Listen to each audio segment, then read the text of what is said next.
અમે આવ્યા હતા ભૂજપુર આવીને જો લઈ લીધું જે અમને 500 રકમ પડી તો મને ચાલો હવે દીજો ઘરે માટે 4 વાગે બસ આવે છે 3 વાગે મેં કશું કંઈક આવું છે ભૂજપુરા તમને બતાવી દઉં આગળ છે અંદર પણ સિટી છે બધા હું તો ખાલી દુકાન બોર દુકાન બધું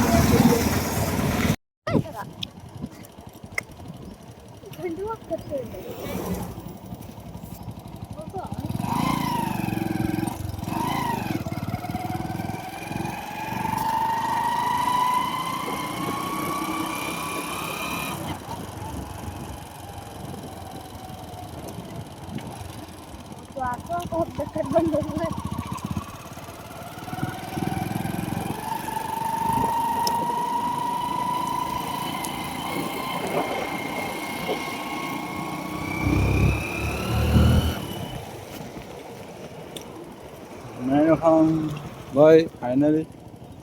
મળી ગયા એમ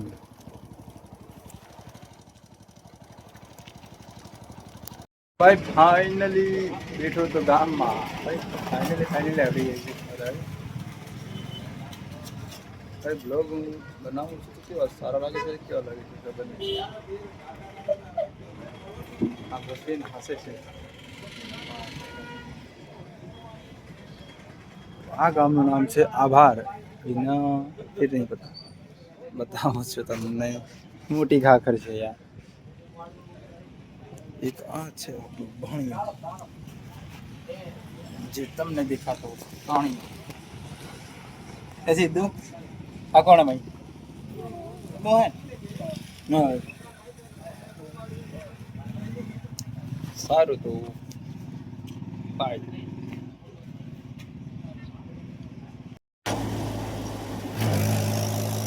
भाई एक जन्नत મૂકી આવ્યો તો પણ અમારે બે એને જવું પડ્યું ભાઈ ટેટકરમાં તમે દેખી શકો છો બોલતો એટલે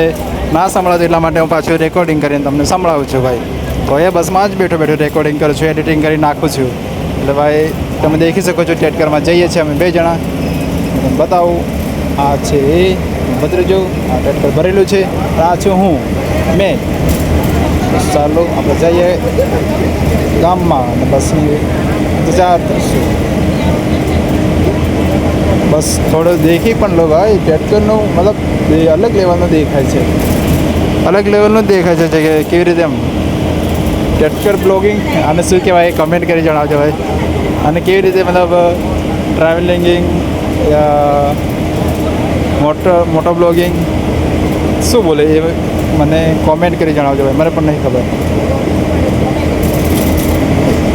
એન્જોય કરો ભાઈ ટેટકરની ડ્રાઇવરિંગ એન્જોય કરો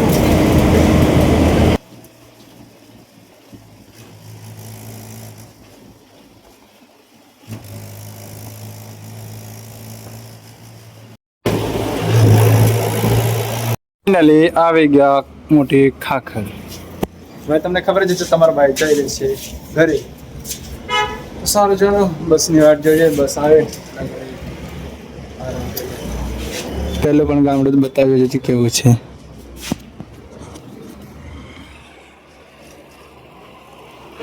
ફાઇનલી બેસી ગયો છે બસમાં તમે દેખી શકો છો તો સારું ચાલો ઘરનો સફર કરી લઈએ કેવો રહે છે સારું મળશું સ્ટેશન જેવા સ્ટેશન જઈએ એવા તમને બતાવીશ બસનો આપણો સફર કેવો રહે છે કરી લઈએ ચાલો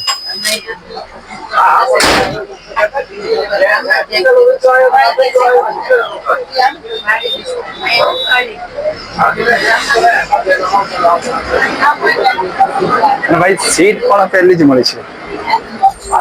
सीधा અહીંયાથી આવજે 6 7 8 1 पीस दूसरा पीस और ये मैं तीसरा हम तीन 3 જણા છીએ અમે ઘરે જવા માટેનો કેટલા દિવસ રિઝર્વેશન કરાવેલું ખબર 1 મહિનાનું કરાવેલું રિઝર્વેશન જેવા આવ્યા થોડાક જ દિવસ રહી હતા 20 તારીખે જવાનું એટલે રિઝર્વેશન કરાવી દીધું અમે કરી તમારા ભાઈ ખબર જ તો તમારા ભાઈ કેમ જઈ રહ્યો છે ઘરે મારા ભાઈનું લગ્ન છે તમારે જઈ રહ્યો છે ઘરે